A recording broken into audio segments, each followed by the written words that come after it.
जा रहा है।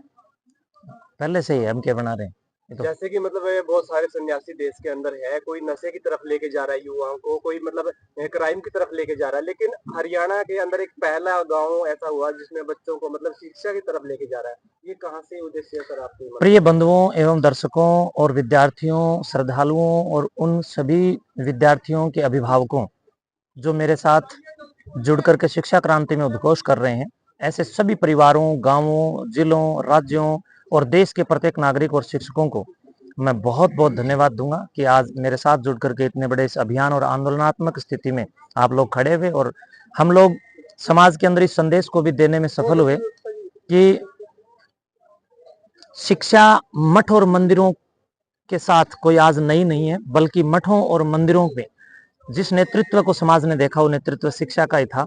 ये शिक्षा के ही मुख्य केंद्र हुआ करते थे। सुल्फा, सिगरेट, अफीम, चरस, भांग, हेरोइन, तंबाकू, धतूरा या तमाम प्रकार की जो वैमनस्यता है इनके लिए या नशाखोरियों के लिए मठ मंदिरों के पास ना कभी कोई जगह थी, ना होनी चाहिए। हमने अपनी प्राचीनतम संस्कृति को, ऋषि संस्कृति को, योग संस्कृति को, राष्ट्र धर्म को पुनः उद्घोषित करने के लिए इस प्रकार की इस योजनाबद्ध भक्ति मार्ग को अपनाया है और ये जन सेवा है, नर सेवा है, नर सेवा ही नारायण सेवा है। इसमें जितने भी अभी तक साधु संत लोग शिक्षा देते थे तो वो इनाम नहीं रखते थे। ये राज्य स्तरीय जो प्रतियोगिता है ये इनाम प्रतियोगिता रखी है। देखिए गांव गांव में शराब के बड़े बड़े ठेके खुले हुए हैं, वो लोग इनाम दे रहे हैं कि एक बोतल के साथ इतना माल फ्री। गांव गांव के अंदर जो बड़े बड़े स्तर पर जो खुल रहे हैं वो लोग इनाम दे रहे हैं, लोगों को कहीं ना कहीं आकर्षित कर रहे हैं। मैंने ये विचार किया कि क्यों ना, जब गंदे लोग गंदगियों को बढ़ा रहे हैं तो हम अच्छे लोग अच्छाई को बढ़ाएं। तो इसलिए मैंने ये विचार किया कि शिक्षा सबसे ज्यादा जरूरी है, क्योंकि बिना शिक्षा के आप ना तो किसी की बुद्धि बदल सकते, ना समाज के किसी पैमाने को बदल सकते। इसलिए शिक्षा के स्तर को बढ़ाने के लिए और सामाजिक संतुलन को दुरुस्त करने के लिए इस भक्ति आंदोलन के साथ साथ शिक्षा आंदोलन की जबरदस्त प्रथम प्राथमिकता के साथ आवश्यकता है।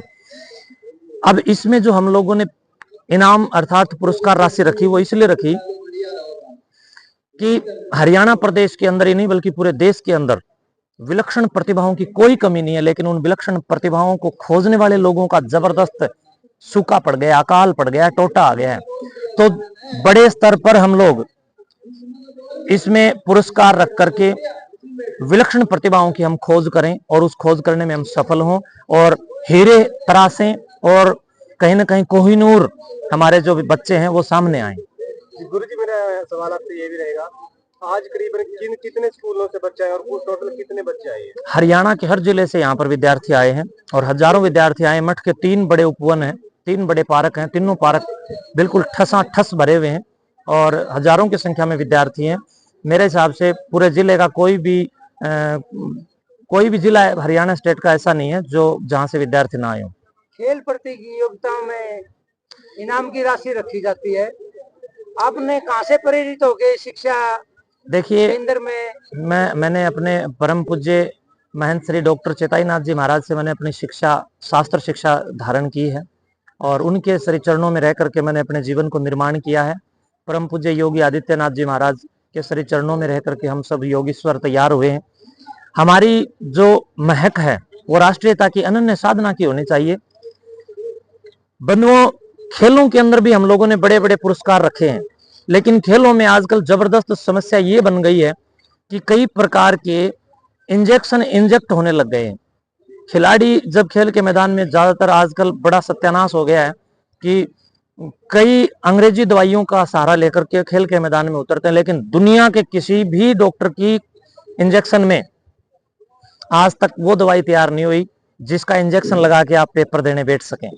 तो इसलिए ये पेपर एक ऐसी प्रतिभाओं का कार्यक्रम है जिसमें कोई भी इंजेक्शन या दवाई या टीका काम नहीं करेगा, बल्कि शरीर को भी, मन बुद्धि और शरीर आत्मा सबको पुनित करने वाली ये दिव्यता है, ये राष्ट्र यज्ञ है, ये विद्या का कर्म है।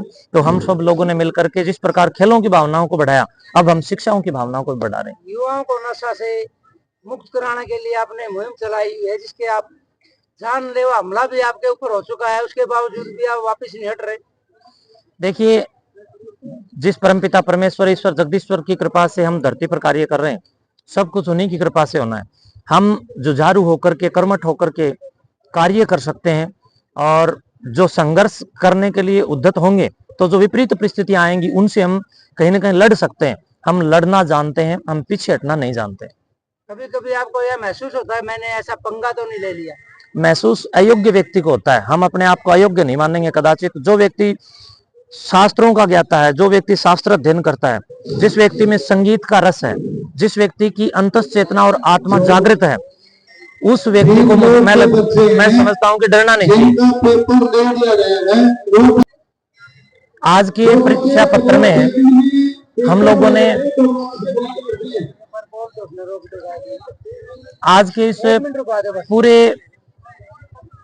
शैक्षणिक योग्यताओं की प्रखरता और प्रचंडता और दिव्यता व भव्यता के सन्निधान में जो प्रश्न पत्र तैयार किया, उस प्रश्न पत्र में वो सब सिलेबस लिए गए हैं जो आधुनिक विज्ञान सहित आधुनिक शिक्षा के अंदर एनसीईआरटी का सारा सिलेबस जो पढ़ाया जा रहा है, हमने वहीं से सारे सिलेबस के जितना सिलेबस पढ़ाया गया वहीं तक के प्रश्न इसमें शामिल किए हैं। हर सब्जेक्ट को इसमें जगह मिली है। जहां हिंदी को मिली है तो अंग्रेजी को भी मिली है, जहां सामाजिक को मिली है तो साइंस अर्थात सिद्ध विज्ञान को भी मिली है, और इसके साथ साथ व्याकरण को भी मिली है। तो इसके साथ साथ हमने 1-2 प्रश्न भूगोल के भी इसमें डाले हैं। वहीं हमने मठ से संबंधित भी 5 प्रश्न पूछे हैं। यानी विभिन्नताओं में अभिन्नता इस पेपर में विशेष तौर पर हम लोगों ने ध्यान में रखी है। समाज पर इस चीज का वही प्रभाव पड़ेगा जिस प्रकार आकाश की ओर देखते हैं तो लाखों करोड़ों तारे दिखाई देते हैं, लेकिन जब दिन में आप आकाश की ओर देखते हैं तो वो तारे छुप जाते हैं और सूर्य दिखाई देता है। तो जितने भी इन अपने विद्यार्थियों में तारों की तरह जो विद्यार्थी हैं, उनमें जो सूर्यों की तरह विद्यार्थी हैं, चंद्रमा की तरह जो विद्यार्थी हैं, वो चमकेंगे और वो राष्ट्र साधक बनेंगे, और वो आने वाले समय के अंदर हौसले को बुलंद पा करके आईएएस, आईपीएस, पीसीएस और यूपीएससी की परीक्षा करके तमाम बड़े बड़े पदों पर जाएंगे। कोई किसी भी प्रकार से देश की श्रेष्ठ, और कोई मध्यम, तो कोई नीचे वाली, हर प्रकार की आधिकारिक पोस्टियों पर आने वाले समय के अंदर पूरी जिम्मेदारी के साथ जब ये विद्यार्थी आने वाले भविष्य में बैठेंगे, तब इनके माता पिता और समाज को और देश को इन पर गर्व भी महसूस होगा, और हम साधु सन्यासियों को भी गर्व होगा कि हमारे द्वारा प्रेरित बच्चे आज नवीन चेतना के साथ लगे हुए हैं और ईमानदारी के साथ सुदृढ़ और समृद्ध होकर के आज कोई जिला प्रशासन चला रहा है, कोई देश के बड़े पदों पर बैठकर देश की बड़ी असेंबली के अंदर अपना योगदान दे रहा है। विभिन्नता और विभिन्न प्रकार से लोगों को एक हौसला मिलेगा। सबसे बड़ी समस्या है कि समाज को हौसला देने वाले लोगों का भी टोटा आ गया है, इसलिए हमने हौसला देने का भी प्रयास किया, और समाज को जरूर इस कार्यक्रम से बड़े स्तर पर हौसला मिलेगा। मठ व आसपास के गांव के सरकारी स्कूलों के ऊपर आपका विशेष फोकस रहा है? नहीं, सरकारी ही नहीं बल्कि प्राइवेट स्कूलों से भी मेरा अच्छा प्रेम है। मैं सरकारी और प्राइवेट सभी स्कूलों में हर रोज निकलता हूं और जा करके हर स्कूल का मूल्यांकन करता हूं। शिक्षकों के साथ मिलकर के उन सभी स्कूलों के अंदर कोई भी समस्या है तो उनको हम सरकार से मिलकर दुरुस्त करवा रहे हैं। कुछ मठ से संबंधित अगर हमसे कोई मदद हो सकती है आर्थिक रूप से या किसी भी तरह, तो वो भी हम मदद करते हैं। सामाजिक, हम लोग समाज के प्रहरी हैं, तो हमें बड़े बड़े प्रहरियों को भी तैयार करना है, इसी हेतु से हम लगे हुए। पहले भी जानलेवा हमला हुआ है और शिक्षा समाज सुधार के ऊपर दोबारा भी हमला हो सकता है, इसके लिए आपने मुर्गे को पता है कि तू 4 बजे उठाएगा, जो इस जनता को जगाएगा ये जनता उसको काट देती है। मुर्गा देख लो, मुर्गा 4 बजे सबको उठाता है, लेकिन मुर्गा मुर्गे फार्मों में कट रहा है। जो जागरूकता के लिए उठकर शंखनाद करेंगे, समस्या तो आएंगी, और जिसको समस्या से डर लगता हो, मैं समझता हूं वो कहीं न कहीं इतने बड़े स्तर पर औकात लग करके आगे बढ़ने का प्रयास ही नहीं कर सकता। तो आप मुर्गा बन के कटना पसंद करोगे या महाराणा प्रताप की तरह से? हम तो उस मुर्गे की भूमिका में है जो शिष्य को भी हजम कर ले। हम उस मुर्गे की भूमिका में नहीं है जो केवल मुर्गा फार्म में पले और वहां किसी की जीभ के स्वाद का चस्का बन जाए, बल्कि जो टकराएगा उसको उसी भाषा में जवाब देंगे। इनाम क्या रहेगा इस पूरे कार्यक्रम में? प्रथम इनाम हमने प्रथम प्रतिभा के लिए 21,000 रुपए, और द्वितीय प्रतिभा के लिए हम लोगों ने 11,000 रुपए, और तृतीय प्रतिभा के लिए, विलक्षण प्रतिभा के लिए 5100 रुपए, और उसके बाद नीचे लगभग 250 और बड़े इनाम है।